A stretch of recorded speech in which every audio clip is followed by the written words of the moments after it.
출애굽기 14장 10절부터 14절까지. 여기 이제 나온 세계적인 심리학자 한 분이 계신데 누구냐 그러면 에릭슨입니다. 이제 에릭슨에게 그 심리학 박사에게 당신이 이제 무엇 때문에 그토록 학문을 열중했습니까? 그렇게 물으니까 뜻밖에도 그 에릭슨 박사가 이런 말을 했어요. 아버지를 찾기 위해서. 그렇게 말을 했어요. 그러니까 아버지 없는 사생아로 태어난 그가 어린 시절 너무 기가 죽어 있다. 어머니와 주위 사람들이 내가 어느 분야에서든지 세계적으로 유명해지면 반드시 아버지가 너를 찾아올 거야. 그렇게 말을 했다는 거예요. 그래서 에릭슨 박사는 이제 그 말을 그대로 믿고 밤잠도 안 자면서 공부를 열심히 해서 당대의 최고의 심리학자가 되었다. 그런 명성을 얻었다. 그런 말이에요. 미국 월가에 큰손 조지 소로스라는 사람이 있는데 자기가 오늘의 자리에 이르도록 이렇게 전력 투구를 할 수 있었던 그 발단을 어린 시절 자신을 억누르고 괴롭혔던 친형 때문이라고 말을 했어요. 형이 얼마나 자신을 억누르고 괴롭혔던지 어린 소로스는 말하기를 야, 내 친형이 이토록 지독한데 세상은 얼마나 무서운 것일까. 밀리지 않으려면 목숨을 걸고 노력을 해야 되겠다. 그렇게 결심을 하고 죽기 살기로 뛰었다라는 것이에요. 그래서 미국 월가의 큰손 조지 소로스가 되었다. 사랑하는 여러분, 많은 사람들은요 오늘을 살면서도 실은 과거의 노예가 되어 살고 있다는 거죠. 과거의 실패가 아직까지 끊임없이 자신을 괴롭히는 거예요. 인생의 발목을 붙잡고 있다는 거죠. 여러분 2013년도 한 해를 마지막으로 보내는 송년주일을 보면서 여러분의 마음은 어떤지요?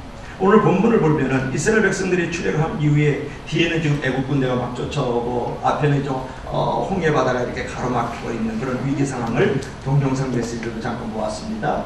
앞과 뒤가 다 막혀버린 거예요. 살면서 그런 위기 상황을 만날 때가 많이 있다. 그때 우리는 어떻게 해야 그 상황을 이겨나갈 수 있을까요? 첫째로 따라합시다. 현실을 두려워 말라. 자, 이스라엘 자손들이요 애국 군대가 뒤에 미친 것을 보고 크게 두려웠죠. 지금 전차들과 애국 군사들이 바로왕을 중시로 해서 문무백관들이 지금 이스라엘 백성들을 쳐서 죽이려고 이렇게 쫓아오는 것이죠. 그때 오늘 10절 말씀을 보면 이제 이스라엘 백성들이 이제 그 애국 군대를 바라보고 두려워하는 장면이 나와요. 자, 10절 한번 읽어볼까요? 우리 다 같이 10절 우리 다 같이 시작. 바로가 가까울 때에 이스라엘 자손이 눈을 들어본즉 애국 사람들이 자기 뒤에 미친지라 이스라엘 자손이 심히 두려워하여 여호와께 부르짖고. 그렇게 말씀하고 있죠. 그들이 얼마나 두려웠는지 지금 부르짖고 있는 모습을 볼 수 있어요. 왜 두려워합니까? 바로의 군대를 보고 하나님을 보지 않았기 때문에 그랬다라는 거죠. 어려울 때는 여러분 환경을 바라보면 안 돼요. 사람을 바라보면 안 돼요. 무엇을 바라봐야 됩니까? 오직 하나님만 바라봐야 돼요. 그러면 신기하게 마음의 평안이 열려지고 또 삶의 축복의 장이 열려지고 삶의 모든 문제에 대한 해답을 얻을 수 있게 되고 결국은 우리가 승리할 수 있다. 그런 말이죠. 여러분 본문의 위기를 통해서 이스라엘이 끝장납니까? 끝까지 보지 못했지만은 이스라엘 백성들은 오히려 홍해바다를 건너가게 되고 애국 군대는 그 홍해바다에 몰살당하는 것을 볼 수 있죠. 여기서 우리가 무엇을 느낄 수 있습니까? 애국이 끝장났습니까? 애국이 끝장났음을 우리가 볼 수가 있는 거죠. 그처럼 우리도 위기 때도 믿음을 잃지 않으면 우리가 끝장나지 않고 위기가 끝장나는 거예요. 할렐루야. 그러므로 여러분 위기로 망한다고 생각하면 안 됩니다. 하나님의 자녀는 위기 때문에 망하지 않는 거예요. 진짜 위기는 뭐냐면 신앙의 위기가 진짜 위기예요. 문제를 문제시하는 것이 문제죠.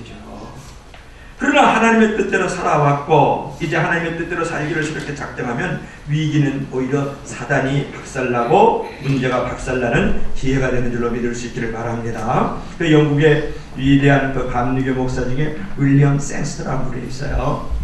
어느 날 그분이 이제 근육 무력증으로 이제 죽을 것이라는 진단을 받고 4가지 결심을 해요.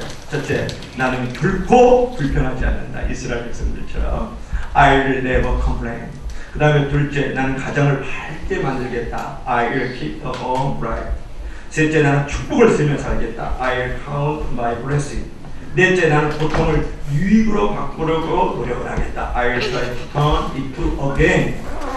여러분 살다 보면 때로 두려운 일도 생기지만 그때 여러분 두려워하지 마십시오. 그때 미소를 잃지 말고 하나님이 주신 축복과 내일의 축복을 생각하며 더 감사할 줄 알아야 되는 거죠. 사랑하는 여러분, 하나님 안에서요, 위기는 기회이고 축복의 전주곡인 줄로 믿을 수 있기를 바랍니다. 여러분, 새벽전은 가장 어둡지만은 새벽이 되면 찬란한 아침 햇살이 떠오르듯이 조금 더 인내하고 기다리면 어두운 뒤에 찬란한 아침은 반드시 밝아오는 줄로 믿을 수 있기를 바랍니다. 그러므로 힘들 때 더욱더 하나님을 신뢰해야 돼요. 힘들다고 믿음을 잃고 두려워하면 문제는 더 커지고 사단은 찾아오는 거죠. 그래서 철학적으로 아주 중요한 질문이 있어요. 그것은 여러분들이 날마다 좀 생각하며 살아가면 좋은데, 나는 누구일까? Who am I? 나는 누구일까? 그 질문보다 더 중요한 질문은 뭐냐면, 나는 누구의 것인가? Whose am I? 나는 누구의 것입니까? 여러분, 우리는 누구의 것입니까? 나는 누구 것이고 저와 여러분들은 누구의 것입니까? 우리는 하나님의 것이라는 거죠. 하나님이 너를 내 것이라고 했다면 얼마나 놀라운 선언이고 우리는 얼마나 가치 있는 존재입니까? 그 선언에는 우리 위대성이 잘 표현되어 있는 거예요. 여러분, 볼펜 한 자라도요, 유명한 이제 사람이 소장하고 있으면 고가에 팔리잖아요. 볼펜이 가치 있기 때문이 아니라 그것을 소유한 사람이 유명이기 때문에 그렇죠. 그런데 우리가 천지를 창조하신 하나님의 소유라 그러면 우리 어떤 존재보다도 소중하고 위대하고 축복된 존재인 줄로 믿을 수 있기를 바랍니다. 여러분, 정말 그 사실을 믿는다 그러면 두려워할 필요가 없는 거죠. 인생의 문제는 환경의 문제가 아니라 믿음의 문제고 하나님과의 관계의 문제다. 다시 한번 말할까요? 여러분, 삶의 모든 위기, 모든 문제는 환경의 문제가 아니고 믿음의 문제고 하나님과의 관계의 문제예요. 사실은 전능하신 하나님이 함께 하시면 무슨 두려움이 있습니까? 그런데 모세는 본문 13절 말씀에서 백성들에게 뭐라고 말하고 있죠? 너희는 두려워하지 말라. 자, 13절 한번 읽어봐요. 자, 13절 우리 다 같이 한번 읽읍시다. 시작. 모세가 백성에게 이르되 너희는 두려워 말고, 아멘. 너희는 두려워 말라. 그렇게 말하고 있는 것을 볼 수가 있죠. 여러분, 성도가 두려워야 될 분은 오직 한 분이에요. 하나님 한 분밖에 없어요. 성도에게 진짜 문제는 뭐냐면 두려워하면서 문제를 문제시하는 것이 문제죠. 문제를 문제시하면 문제는 더욱더 커지고 사단이, 귀신들이 그것을 비집고 들어와서 나를 더욱더 시험과 큰 유혹으로 만들어갈 수 있다. 그러나 문제 속에서 두려워하지 말고 나는 반드시 승리한다. 나는 이 위기와 고난을 극복하고 반드시 일어설 수 있다고 믿고 나가면 문제와 위기는 끝날 것인 줄로 믿을 수 있기를 바랍니다. 자, 두 번째 따라서 과거를 돌아보지 말라. 과거에 묶이지 말라. 자, 이스라엘 백성들은 이제 앞뒤가 막혔죠. 앞뒤가. 그래서 뒤에는 지금 바로의 군대들과 그 군사들이 지금 질풍노도와 같이 이제 지금 밀고 들어오고, 앞에는 아주 검푸른 이제 홍해 바다가 이제 가로막고 있죠. 출애굽을 외면하고 오히려 그런 상황에서 이제 이스라엘 백성들이 왜 애굽에 매장지가 없으니까 우리를 이끌고 광야에서 죽게 합니까? 그렇게 이제 대들어요. 그러면서 우리 마차가 어떻게 저 전차를 이길 수 있으며 우리의 삽과 곡괭이가 어떻게 저들의 활과 창을 이길 수 있습니까? 하고 계속하고 원망하고 이제 불평하는 장면이 오늘 11절이에요. 그러니까 우리를 이끌어서 왜 광야의 매장지에다가 우리를 지금 묻으려고 그러느냐? 그러니까 광야의 무덤을 왜 여기다가 만들어놨느냐? 우리를 묻으려고. 그러면서 지금 올레이더 이제 모세를 대들죠. 그 불평을 듣고 모세가 얼마나 속이 상했겠어요. 또 그 장면을 보고 있는 하나님은 얼마나 더 속이 시커멓게 타들어갔겠느냐 말이죠. 그 본문 12절 말씀을 보면 이스라엘 백성들은 우리를 왜 애굽에서 이끌어내느냐? 애굽 사람을 섬기는 것이 광야에서 죽는 것보다 낫겠다. 광야에서 죽는 것이 낫겠다. 그러니까 불평하면서 애굽 생활을 지금 뒤를 돌아보고 있는 이스라엘 백성들을 보고 있는 거죠. 요즘 말로 하면 그런 거예요. 교회 다니는 것이 불편해요. 천국 가는 것이 인생의 무거운 짐입니다. 나는 다시 재물의 신을 섬기고 세상의 신을 섬기고 쾌락의 신을 섬기고 본능과 감정 따라 살 거예요. 그런 거하고 똑같은 거예요. 이 말이 12절 한번 읽어볼래요? 우리 12절 한번 들어가봐요. 시작. 우리가 애굽에서 당신에게 고한 말이 이것이 아니뇨 이르기를 우리를 버려두라. 우리가 애굽 사람을 섬길 것이라 하지 아니하더뇨. 애굽 사람을 섬기는 것이 광야에서 죽는 것보다 낫겠노라. 이제 과거로 돌아가겠다라는 거예요. 과거로 돌아가겠다. 여러분, 어떻게 애굽의 종살이가 좋습니까? 애굽의 종살이는 죽지 못해 사는 노예적 삶이거든요. 벽돌을 구워야죠, 성 쌓아야죠, 농사 져야 되죠. 정말 짐승같이 살아가는 것이 바로 애굽의 그 종살이거든요. 그리고 요셉 이후로는요, 하루도 통곡이 그칠 날이 없었어요. 왜냐 그러면 나중에는 남자 아이들이 태어나면 다 그 애굽 사람들이 이스라엘의 그 남자 아이를 다 죽여버리거든요. 그게 얼마나 고통스러운 삶입니까? 그래도 그런 삶을 그리워하고 있는 이스라엘 백성들을 보세요. 그처럼요, 여러분 원망이 생기고 불평이 생기면 분별력도 떨어지고 감사도 없어진다는 것을 여러분 알아야 되죠. 그 말을 듣고 이제 모세가 뭐라고 말하느냐 그러면 13절 14절 말씀을 보면 두 번 규절이 나오는데 너희는 가만히 서 있어 하나님의 구원을 보라, 그런 말씀이 나와요. 그러면 하나님이 구원하시고 하나님이 싸워주시겠다, 그런 말이거든요. 그러면 여러분과 저는 이스라엘 백성들을 통해서 교훈을 받는 건 뭐냐면 어려우면 기도하면서 가만히 하나님의 때를 기다릴 줄 알아야 돼요. 그러면 반드시 하나님의 역전 상황을 만들어주는 줄로 믿을 수 있기를 바랍니다. 여러분 언젠가 교회 다니지 않는 사람인데 왜 교회를 나오지 않느냐고 이렇게 물어보면 옛날에 나갔던 그 교회에서 목사나 성도들에게 다 상처를 받았다고 말해요. 여러분 그래서 교회를 나오지 않으면 과거가 현재와 미래를 지배해서 우회적 삶을 살아가고 있고 한 발자국도 인생의 성공의 발디딤을 하지 못하고 있는 사람을 볼 수가 있죠. 과거에 한번 사업을 하다가요 실패한 사람은요 두려움 때문에 이제 다시 재기할 엄두를 못 내는 것을 봤습니다. 이런 경우는 과거의 실패 때문에 자신의 미래가 마비된 것을 우리가 볼 수가 있죠. 하지만 조지 마셜 장군이 이런 말을 했어요. 끝난 일은 끝난 것이다. 당신은 이제 과거를 돌아보지 말고 희망을 가지고 새로운 목표를 해봐요. 돌진하라. 그런 말을 해서 따라해볼래요? 끝난 일은 끝난 것이다. 당신은 이제 과거를 돌아보지 말고 희망을 가지고 목표를 향하여 돌진하라. 할렐루야. 여러분 거꾸로요. 과거의 성공에 대한 기억 때문에 오늘의 인생이 또 마비된 사람이 있어요. 실패에서도 그렇지만은 말이죠. 나도 옛날에 잘 나갔는데 좋은 학벌을 가진 내가 어떻게 이런 일을 할 수 있어? 교회 와서 이것밖에 못해? 라는 걸로 스스로 미래를 막아버리는 사람도 있을 수도 있죠. 여러분 과거에 받은 실패에 대한 열등감이나 과거에 누린 어떤 우월감 때문에 내가 미래가 마비돼도 안 되고 한 걸음도 현실을 나가지 못하는 사람이 되서는 안 되겠다. 그래서 성경은 이렇게 말씀하잖아요. 너희는 이전 일을 기억하지 말며 애적 일을 생각지 말라. 보라 내가 새 일을 행하리니 이제 나타날 것이니라. 이사야 43장 18절 19절에서 우리에게 말씀하고 있죠. 그래서 사랑하는 여러분, 이제 힘든 일이 닥쳐도 원망하거나 뒤를 돌아보지 말고 약속의 땅, 축복 땅, 가나안 땅을 향하여 이스라엘 백성처럼 나가줘야 되겠다. 문제만 보지 말고 문제 뒤에 문제보다 크신 하나님을 바라볼 줄 알아야 돼요.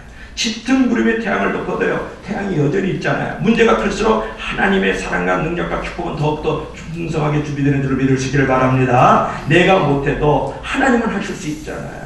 그러므로 아무리 어려워도 구원의 감격을 잊지 말고 과거로 마음이 향하는 시련과 시험을 믿음으로 이겨나갈 줄 알아야 된다, 그런 말이죠. 그 어느 날 한 선교사가 한국에 온 지 한 1년쯤 되었을 때 이제 송구 영신에 대해 설교를 하게 되는 거예요. 그래서 어떤 한국말로 준비한 설교를 읽는데 한국말에서 1년, 2년이라는 말은 배웠지만은 한 해, 2해라는 말은 배우지를 못했어요. 한국말이 사실 참 어렵잖아요. 그래도 이제 담대하게 이승기사님 한 1년 됐는데 한국말로 설교를 해요.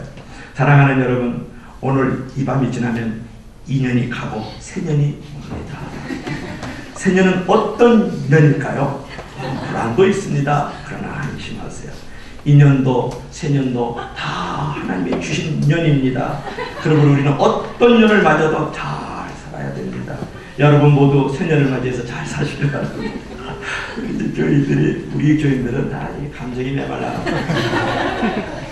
분명히 다 죽었어요. 그래서 이제 교인들이 곳곳에서 칡칡거리고 이제 웃었지만 선교사님은 그냥 담대하게 말씀을 선포했어요. 그래서 정말 그 선교사님이 2년 만에 한국말을 완전히 터득하고 그 지방의 선교사를 두고는 잘했다. 네, 그런 거죠. 여러분 결혼비에도 과거의 A를 생각하면 행복할 수 없잖아요. 그처럼 구원받고도 여전히 이스라엘 백성처럼 세상을 바라보면 행복할 수 없는 거고 축복은 더욱더 누릴 수 없는 거죠. 여러분 과거의 실패와 실수에 집착해서 그때 그랬으면 그렇게 할 걸 이렇게 말하지 마십시오. 물론 그랬으면 더 나을 수도 있을 수 있지만 그러나 이거 중요하다. 그러나 그렇게 하지 못해서 생긴 실패도 하나님의 선한 뜻이 있고 그 실패 때문에 하나님을 향해서 더 마음이 열린 은혜와 축복도 생각하시기를 바랍니다. 여러분 살다 보면은 위기가 찾아오잖아요. 때로는 말씀대로 살아가는데 사업이 코너에 몰리는 거예요. 인간관계를 여러가지 열심히 노력했음에도 불구하고 많은 갈등 아픔과 상처를 안겨주는 일도 있고, 자녀를 그렇게 정성스럽게 믿음으로 키웠음에도 불구하고 이 녀석이 막가네. 여러분, 일이 더 안 풀릴 때도 있어요. 이 위기에 여러분 하나님의 선하신 뜻이 있다. 더욱더 하나님을 붙잡고 살려는 하나님의 확성이라고 생각하길 바랍니다. 할렐루야. 여러분, 과거형 인간이 아닌 미래 인간으로 지향을 하라는 거예요.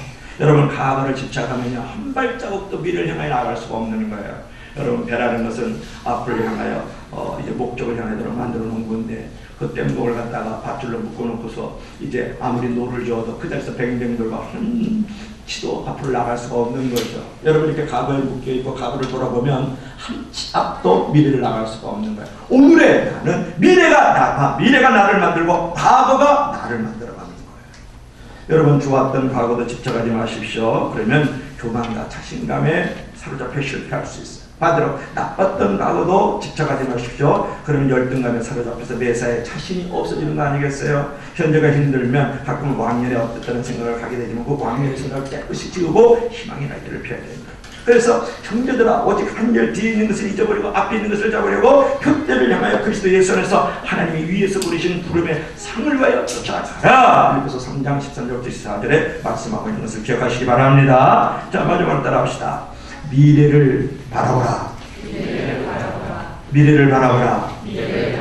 여러분, 이게 위기의 순간에 그 모세는 뭐라고 지금 말을 했냐 그러면, 너희는 두려워 말고 가만히 있어서 여호와께서 오늘날 너희를 행하시는 구원을 보라. 그렇게 말씀을 했어요. 자, 그러면 14절 한번 읽어봅시다. 14절. 다 같이 시작. 여호와께서 너희를 위하여 싸우시니 너희는 가만히 있을지니라. 13절에 보면 두려워 말고 가만히 서서 여호와께서 너희를 향한 구원을 보라. 그렇게 말씀하고 있는 것을 우리가 볼 수 있어요. 여러분, 어떻습니까? 얼마나 안심되는 약속입니까? 너희는 가만히 서서 하나님의 구원을 보라는 거예요. 이 구절에서 우리가 생각해야 될 것은 뭐냐면 가만히 서서, 영어로는 stand firm 그래요. 그러니까 do not be afraid, stand firm. 그러니까 우리가 가만히 서서라는 말을 하면 아주 대충 어떻게 생각하냐면 매우 수동적 의미를 생각해요. 수동적 의미로. 그러니까 아무것도 하지 말고 너희들은 뒷짐지고 있어라. 그러면 하나님께서 너희를 구원하시리라고 생각하는 경우가 많이 있다라는 거예요. 그러나 원어는 그렇게 말씀하고 있지 않아요. 자기 자신을 굳게 세우라 그런 말이에요. 너희는 가만히 서서가 수동적 의미고 뒷짐지고 있으라는 말이 아니고, 너희는 너희 자신을 굳게 세워서 하나님 앞에 나타내 보여라. 그런 의미를 갖고 있는 거예요. 그래서 여러분, 가만히 서서라는 말은 수동적 의미로 들리긴 하지만 이 말은 뭐냐면 자기 스스로 두려운 상태로 두지 말고 stand firm, 굳게 일어서라 그런 말이에요. 그래서 어떤 상황이라든지 어떤 사람들로 말미암아서 이제 어려운 상황이 다가오면 계속 불평하며 두려워하지 말고 자신을 굳게 서서 하나님 앞에 자신을 나타내 보이면서 하나님을 바라보라. 그 말이 뭐냐면 가만히 서서 그런 말을 하고 있는 것을 우리가 생각해야 되는 거죠. 그래서 우리는 여기서 우리가 생각해야 될 것은 뭐냐면, 어떤 사람으로 말미암아서 어떤 상황으로 말미암아서 고난을 당했을 때 묵묵히 참으면서 하나님 안에 굳게 서고, 말씀 안에 굳게 서고, 성령 안에 굳게 서고, 진리 안에 굳게 서서 하나님의 역사를 기다리는 것이 또 하나의 능동적 적극적 믿음의 피 흘릴 수 있다는 거죠. 그래서 오늘 이 가만히 서서라는 말은 한마디로 얘기하면 뭐냐면 사람의 힘으로는 안 되고 하나님이 도와주셔야 지켜주실 수 있다, 지킨다, 그런 말씀이에요. 여러분, 혼자서는요 언제나 길이 없지만은 하나님 함께 하시면 언제나 길이 있어요. 본문처럼요 앞뒤가 다 막혔잖아요. 지금 바로 군사들이 지금 질풍노도처럼 쳐들어오고 앞에는 이제 권포는 바다가 갇혀 있음에도 불구하고 그런 죽을 것 같은 상황 속에서도 하나님은 항상 살 길을 열어주시는 거예요. 여러분, 어떻게 바로의 군사를 다 물에다 수장을 하고 어떻게 바다에 길을 낸다고 이스라엘 백성들이 생각했거든요. 그런 말이에요. 우리는 할 수 없어요. 하나님 하실 수 있는 거예요. 우리는 길이 없어요. 하나님은 길이 있는 거예요. 우리는 멸망해. 그러나 하나님은 구원인 줄로 믿을 수 있기를 바랍니다. 그래서 로마서 8장 31절에 보면 만일 하나님이 우리를 위하시면 누가 우리를 대적하리요, 그렇게 말씀하고 있는 거죠. 성도의 진짜 대적은 뭔지 알아요? 홍해바다도 아니고요 바로의 군사도 아니에요.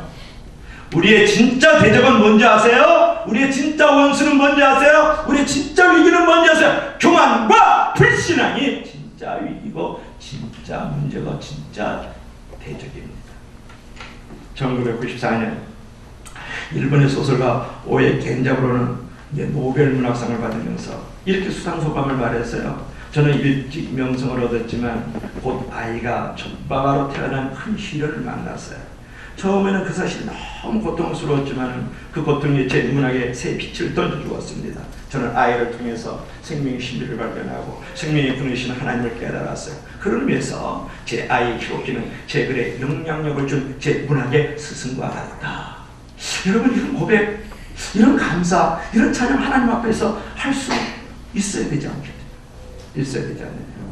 여러분, 고통과 실패 속에서도요, 오히려 하나님의 뜻과 손길을 발견하면 그 고통과 실패는 인생을 더 알차고 새롭게 만드는 인생의 촉매자가 되지 않아요. 고난 중에도 기쁨을 잃지 말고 궁극적으로 그 상황을 받아들이십시오. 고통 중에 우리 자신을 더 격려하고 하나님을 더욱더 꼭 붙들면 하나님은 반드시 더 큰 축복과 영광과 감사로 함께하는 거예요. 그래서 stand firm이라는 게 무슨 말이냐, 가만히 서서라는 말은 뭐냐면 계속 불평과 두려움을 갖지 말고 현재 처해진 어떤 상황과 사건과 그 사람 속에서도 하나님께서 능히 이루실 것을 묵묵히 지켜보는 능동적 믿음을 가져야 된다는 거예요. 그래서 성경은 뭐라고 말씀하고 있어요? 나의 구원과 영광이 하나님 앞에 있으며 내 힘의 반석과 피난처도 하나님께 있도다. 시편 61편 7절에 주는 나의 피난처시여 원수를 피하는 견고한 망대심이다. 시편 61편 3절 말씀. 내가 나의 피난처를 속히 갔어. 내가 나의 피난처로 속히 갔어. 이게 참 성경을 찾다 보니까 너무 은혜가 돼요. 그래서 이제 성경을 다 이렇게 설교를 만들고 놓으면 성경 기절을 계속 집어넣거든요. 몇 기절을 집어넣어야 돼요. 설교를 어떤 사람들은 예화가 없다 그러고 어떤 날 예화가 많다 그러고 어떤 사람 설교가 길다 그러고 요새 그래서 25분 안으로 다 마치잖아요. 설교가 짧다 그러고 어떤 사람은 그리고 목사님은 넥타이가 너무 멋있다는 거, 어떤 사람은 넥타이는 멋있다 그렇다는 또 하여튼 이 설교가 얼마나 어려운지 몰라야겠어요. 설교를 막 집어넣는데 말씀을 집어넣는데 내가 나의 피난처로 속히 가서 강풍과 폭풍을 피한다. 이런 말이더라. 우리의 피난처는 어디예요? 우리의 구원처는 어디? 하나님 그분이세요. 할렐루야. 여러분, 할머니 그 부흥사 코리탄 부흥 너무 잘 알죠? 아우슈비츠 수용소에서 벼룩을 주신 것에 감사해서 오히려 더 그걸 이용해서 예배를 드렸다는 거 한두 번 들어보지 않았죠? 그 코리탄 부흥이 두려움을 이기는 방법에서 이렇게 말을 했어요. 저는 두려움을 이제 다가올 때에 레슬링을 하지 않고 네슬링을 합니다. 그런 말이에요. 그러니까 in my times of fear, don't wrestle, I wrestle. 그 말은 뭐냐 그러면 이 네슬이라는 말은 뭐냐면 새가 둥지 안에 있듯이 편안히 눕고 있는 상태를 갖다가 네슬이라는 말을 하는 거예요. 그러니까 두려움이 생기면 두려워 싸우지 않고 더욱더 하나님의 날개 그늘 아래 머문다는 거야. 머문다. 그래서 하나님만이 나의 구원처시고 하나님만이 나의 피난처시라는 고백을 하는 거예요. 그래서 내가 나의 피난처로 속히 가서 강풍과 폭풍을 피하리로다. 그런 시편 다윗의 고백을 이제 이 부흥사 코리탄 부흥도 하고 있는 소리가 볼 수가 있죠.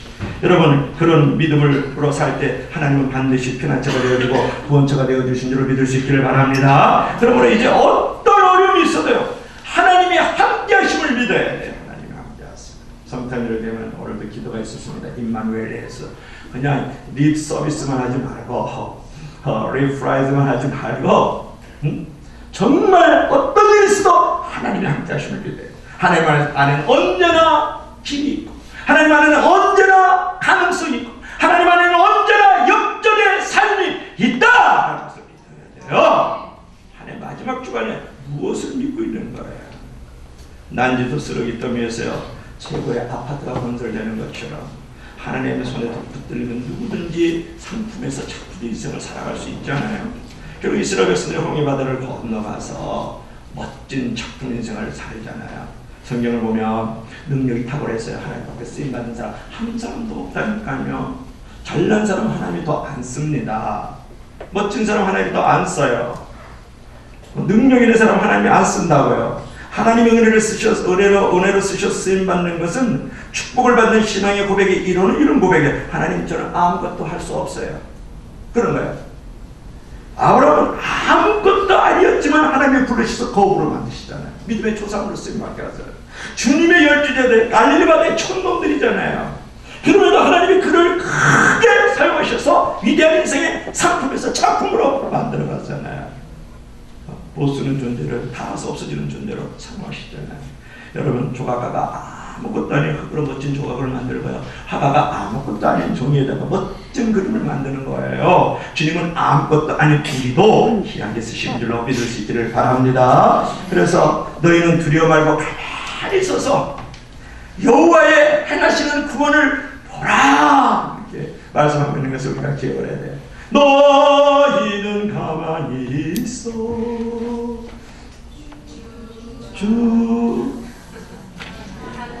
주가 하나님인데 알지어다. 열방과 세계 가운데 주가 높임을 받으리라. 계획이 없는 거 하다 보면은 항상 좀 더듬지만 우리 아마추어 프로보다 더 멋있는 거야. 할렐루야. 그게 솔직함이 있고 담백함이 있고 꾸밈이 없잖아요. 목사가 그런 줄로 믿을 수 있길 바래. 할렐루야. 아멘도 아는데 이런 마지막인데 아멘 한번 크게 하세요. 아멘. 그러므로 여러분의 책을 보면 멈춰서야 보인다는 그런 책이 있어요. 나의 손을 멈춰야 하나님의 손의 일하심을 보는다. 가만히 서서 나의 발을 멈춰야 하나님의 발이 나의 동행하심을 볼 수 있어요. 가만히 서서 나의 생각을 멈춰야 하나님의 생각이 위대하심을 볼 수 있는 거예요. 가만히 서서 스탠드 펌, 가만히 굳게 서서 나의 경영을 멈춰야 하나님의 경영의 크신 일을 볼 수 있는 거예요. 가만히 서서. 오늘도 하나님 우리에게 말씀하세요. 너희는 두려워 말고 가만히 서서 여호와께서 너희를 행하여 구원하시는 것을 보라. 여호와께서 너희를 친히 싸우리니 너희는 가만히 있을지니라. 스탠드 펌, 굳게 서서 하나님의 역사를 능동적 믿음으로 쳐다보라. 결론을 맺고 싶은데요. 2차 세계대전이 끝난 후에 아우슈비츠 수용소에서 지독하게 고생했던 한 유대인의 할아버지가 가족들을 모아놓고 이렇게 말을 합니다. 독일인을 지금부터 이 순간 용서한다. 그 어떤 악한 감정도 품지 말라. 이건 독일인을 위해서가 아니라 바로 우리 자신과 우리 가족을 위해서다. 우리의 미래는 남을 미워하는 감정을 품고 살기에는 너무 아름답고 소중하다. 그런 말을 했어요. 그렇습니다. 저와 여러분은 지나간 과거에 묶여 살기에는 내일의 미래가 너무 소중하고 아름다운 존재인 줄로 믿습니다.